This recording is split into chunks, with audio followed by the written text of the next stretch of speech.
Today is all about your Cramprolls.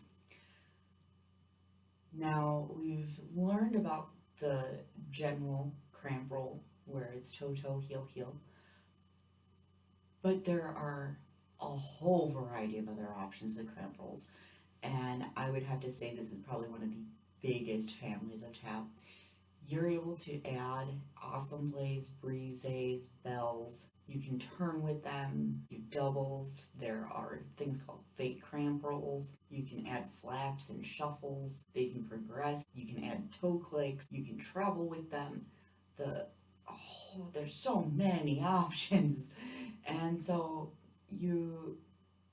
I have to learn some of the little nuances along the way with those as well.